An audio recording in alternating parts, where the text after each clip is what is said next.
Assalamualaikum warahmatullahi wabarakatuh. Pak, kami ingin mempresentasikan hasil analisis jurnalisme perjalanan dari cerita ke pengalaman nyata dari YouTube-nya Tyler Tyler James Tyler. Pertama, materi tentang definisi dan lingkup. Definisi James Tyler itu jurnalisme perjalanan. Jurnalisme perjalanan itu bukan cuma review liburan, tapi seni bercerita tentang manusia, tempat, dan pengalaman yang didukung oleh fakta. Jadi ini adalah jurnalisme yang on the move, lingkupnya luas. Lingkupnya luas, tidak cuma nulis artikel tapi juga produksi video, podcast, fotografi, dan yang paling penting membuat service piece seperti buku panduan. Jadi kita harus serba bisa. Selanjutnya ada landscape industri dan model model bisnis. Hibrida saat ini, industri travel jurnalisme beroperasi secara hibrida. Media cetak besar seperti National Geographic atau Condé Nast masih ada sebagai rujukan otoritas. Tapi muncul juga majalah niche independen yang fokus pada kualitas tinggi. Namun pendapatan terbesar sekarang datang dari digital dan branded content atau kerjasama dengan maskapai, hotel, atau tourist board.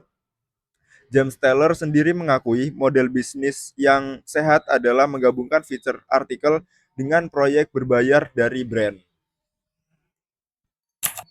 Untuk selanjutnya ada proses kerja. Yang pertama, fase anti gagal. James Taylor membagi proses kerja menjadi 3 fase utama. Yang pertama adalah riset mendalam dan perencanaan sebelum berangkat, termasuk memetakan semua lokasi penting pin di Google Maps dan memahami brief yang diberikan editor. Fase kedua, saat di lapangan, yaitu observasi jurnalistik dan wawancara lokal. Catatan kita harus detail, jangan cuma pemandangan bagus, tapi detail sensorik yang unik. Fase terakhir adalah produksi, yaitu penulisan dan editing. Pastikan semua poin dan brief telah terpenuhi. Untuk selanjutnya ada senjata rahasia, detail sensorik versus AI.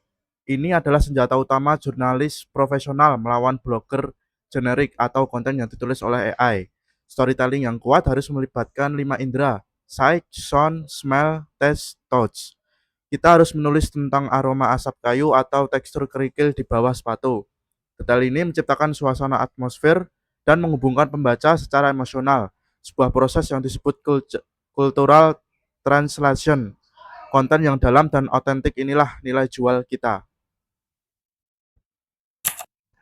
Yang berikutnya, analisis jurnalis hybrid dari James Tyler. Kami menganalisis James Tyler sebagai contoh hybrid yang sukses. Latar belakangnya kuat di Islandia yang memberinya spesialisasi. Karakter kontennya adalah perpaduan otoritas. Karakter kontennya adalah perpaduan otoritatif atau buku panduan dengan deskriptif atau artikel fitur. Media publikasinya beragam dari DK, Intrepid, Travel, sampai copywriting untuk hotel. Intinya model Tyler mengajarkan kita pentingnya diversifikasi skill dan pendapatan. Jangan cuma bergantung pada satu jenis output saja. Yang berikutnya, kesimpulan dan pesan kunci sebagai penutup. Industri jurnalisme perjalanan saat ini membutuhkan adaptabilitas dan otoritas. Kita harus mampu menciptakan konten yang autentik berdasarkan pengalaman hidup dan mendalam, yang melampaui apa yang bisa dicari di Google atau dibuat oleh AI.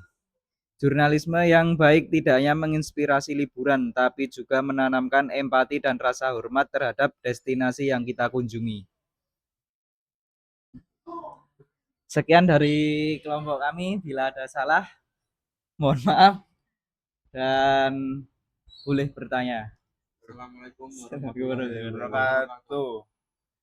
Orang kenalan.